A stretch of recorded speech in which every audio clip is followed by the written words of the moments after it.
Oke, teman-teman, kita lanjut ke dalam peristiwa hukum penyerahan barang kena pajak yang terdiri dari penyerahan hak atas BKP karena suatu perjanjian, kemudian pengalihan BKP oleh karena suatu perjanjian sewa beli atau sewa guna usaha gitu ya, leasing, terkenal dengan istilah leasing. Kemudian penyerahan BKP kepada pedagang perantara atau melalui juru lelang. Kemudian pemakaian sendiri dan pemberian cuma-cuma. Lanjut ke BKP berupa persediaan dan atau aktiva yang menurut tujuan semula tidak untuk diperjualbelikan. Jadi simpelnya ini bukan persediaan, bukan pula aset yang untuk tujuan semula tidak untuk diperjualbelikan. Berarti apa? Ini merupakan kalau bisa dibilang aset tetap gitu ya, yang masih ada pada saat pembubaran. Kemudian penyerahan barang kena pajak dari kantor pusat ke cabang atau sebaliknya, dan penyerahan BKP antar cabang itu juga termasuk ke dalam penyerahan BKP. Lanjut adalah penyerahan BKP bersifat konsinyasi. Konsinyasi itu adalah titipan gitu ya. Jadi kalau dalam akuntansi ini mungkin belum termasuk penjualan, tapi dalam PPN ini termasuk salah satu peristiwa hukum penyerahan barang kena pajak. Kemudian lanjut penyerahan BKP oleh PKP dalam rangka perjanjian pembiayaan yang dilakukan berdasarkan prinsip syariah, yang penyerahannya dianggap langsung dari PKP kepada pihak yang membutuhkan BKP. Kita bahas satu-satu, ini terkait dengan lelang. Misalkan real estate gitu ya, diserahkan ke komisioner, ini penyerahan BKP, kemudian dalam rumah tersebut kemudian digadaikan ke bank. Ternyata dia tidak mampu untuk membayar cicilan tanah bangunan tersebut, kemudian disita oleh bank. Bank kemudian melelang aset tersebut, karena dia kan harus terjaga terus kelancaran kreditnya ya.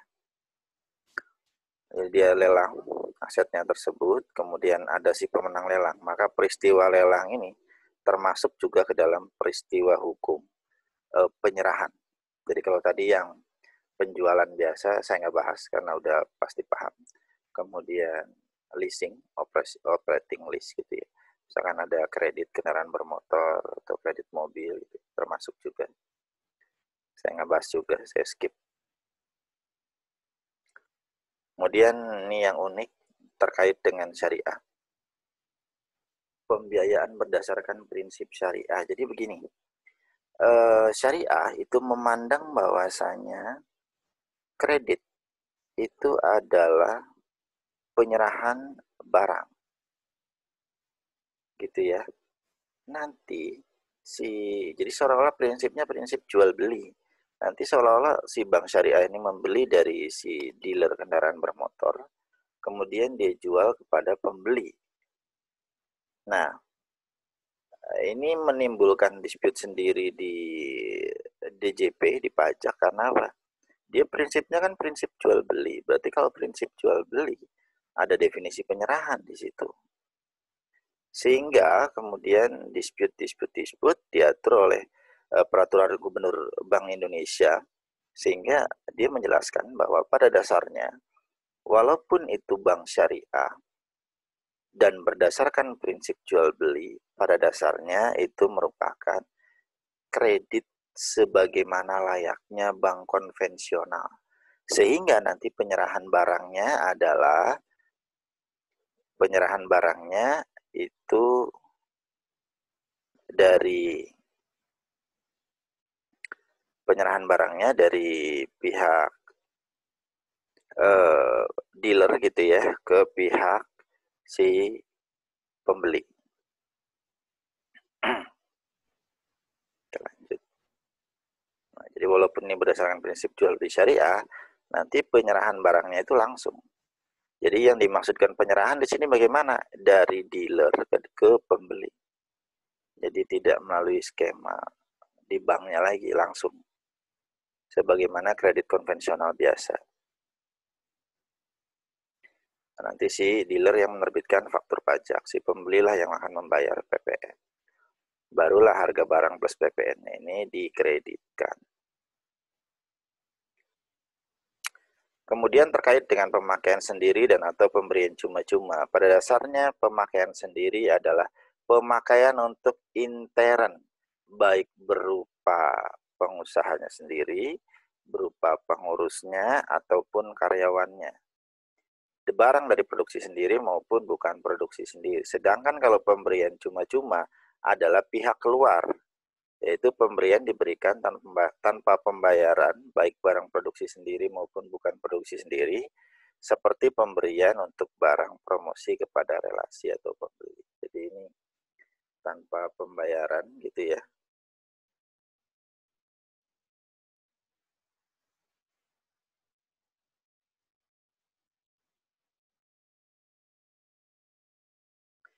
Ini saya ambil contoh terkait dengan pemakaian sendiri.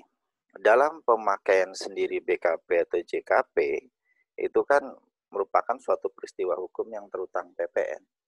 Nah, dibedakan antara fungsi produksi dan fungsi konsumsi.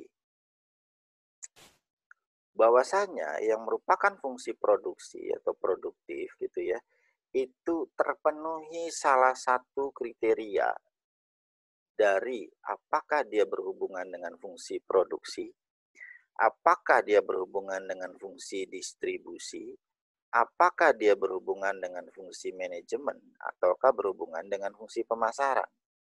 Sehingga apabila dia gitu ya, sudah beli barang berkaitan dengan ke salah satu dari 4 ini, maka akan menjadi pajak masukan, dikreditkan. Kemudian dia diserahkan dengan mekanisme apa?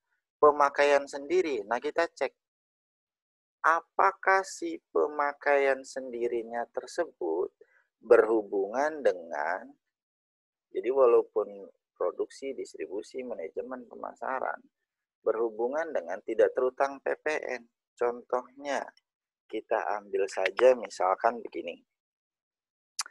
Ada perusahaan perdagangan atau misalkan apotek gitu ya. Apotek, dia ada jual alat kesehatan. Kemudian masih dalam satu perusahaan yang sama, ada lini usaha klinik. Gitu ya, paham teman-teman ya? Ketika misalkan begini, dia ada beli alat kesehatan, misalkan contohnya apa ya, alat pengukur tekanan darah gitu, untuk dijual, maka ditaruh di apotek. Jadi bisa dikreditkan apa enggak? Bisa, karena akan berhubungan dengan untuk barang dijual lagi ya, bisa produksi atau manajemen. Maka bisa dikreditkan. Ternyata teman-teman, misalkan dia dipakai oleh kantor yang ada di apotek. Jadi nggak dijual nih.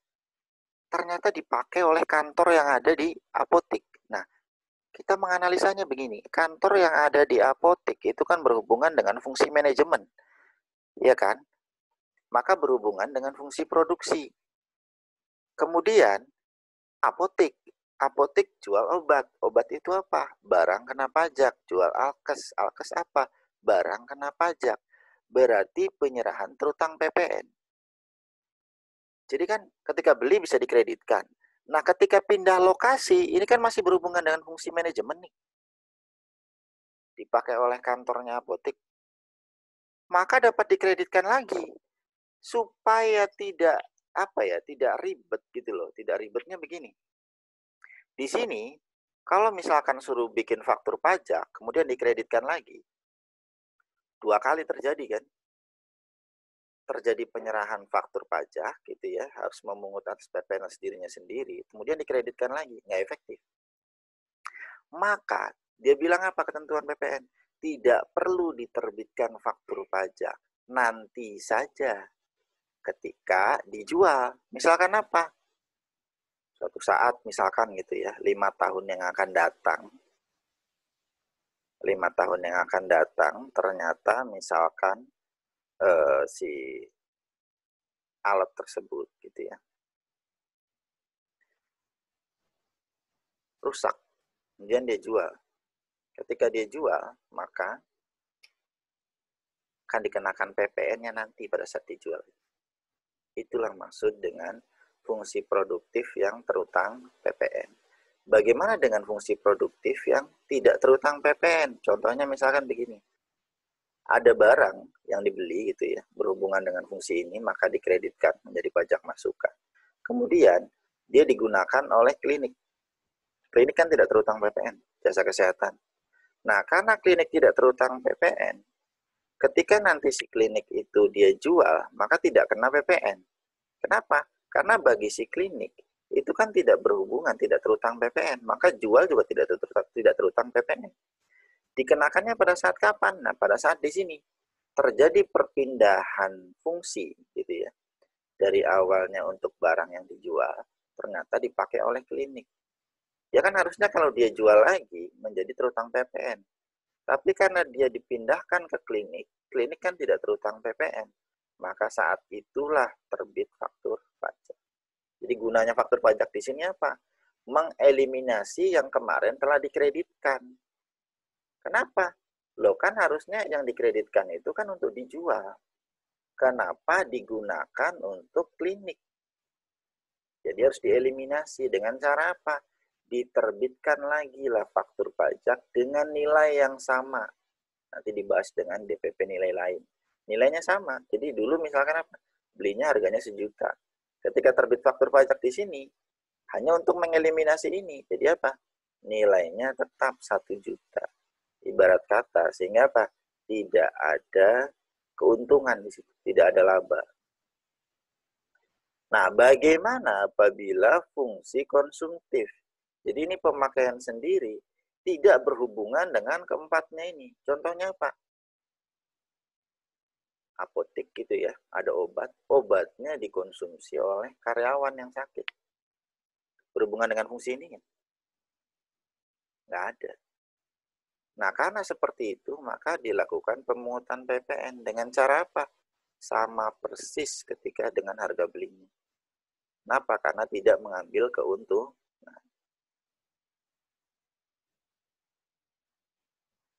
Ya, pemakaian sendiri untuk tujuan produktif perlu dibuat faktur sepanjang digunakan untuk melakukan penyerahan yang terutang PPN.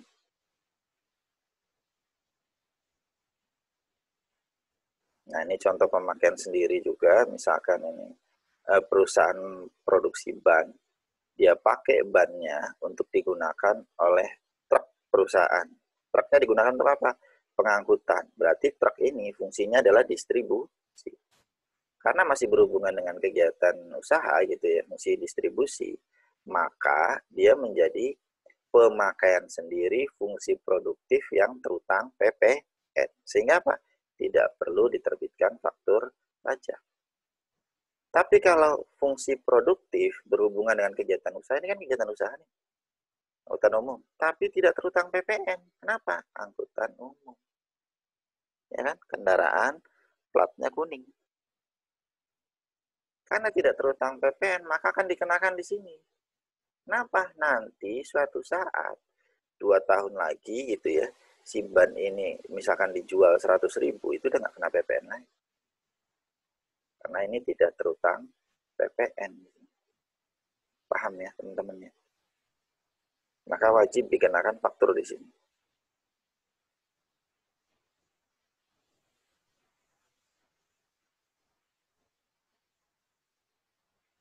Nah, tadi saya bilang kan, untuk alasan kemudahan saja.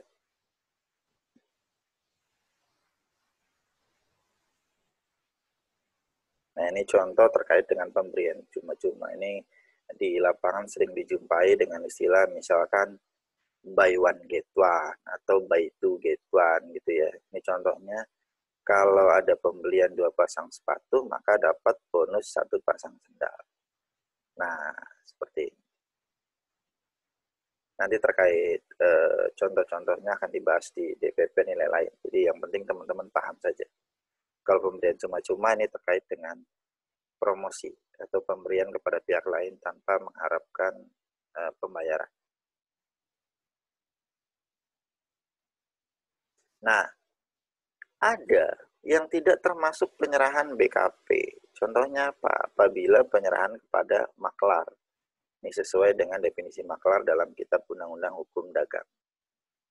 Kemudian apabila si barang kena pajak tersebut menjadi jaminan utang piutang, maka bukan termasuk penyerahan juga. Pun terjadi apabila ada penyerahan barang dari pusat ke cabang atau sebaliknya atau antar cabang di mana terjadi pemusatan PPN. Jadi PPN-nya dipusatkan, hanya di mana? Di pusatnya saja. Cabang-cabangnya dia tidak menyelenggarakan PPN administrasi. Kemudian lanjut, penggabungan, peleburan, pemekaran, pemecahan, pengambilihan yang kedua belah pihaknya PKP. Kalau kedua belah pihak PKP, maka akan saling mengeliminasi. PTA gabung dengan PTB. PTA dia bilang apa? Atas asetnya dia serahkan ke PTB, yang existing PTB. Maka A akan menerbitkan faktur pajak. Di B-nya, di tempat dia bergabung, kemudian akan dapat dikreditkan. Saling mengeliminasi. Maka kita bilang tidak perlulah. Lanjut, aktiva yang menurut tujuan semula tidak untuk diperjualbelikan, yang tadi saya bilang. Contohnya aktiva tetap gitu ya, aset tetap. Yang masih ada pada saat pembubaran, tapi PM-nya tidak dapat dikreditkan. PM tidak dapat dikreditkan, misalkan contohnya cuma dua ya. Yang pertama tidak berhubungan dengan kegiatan usaha.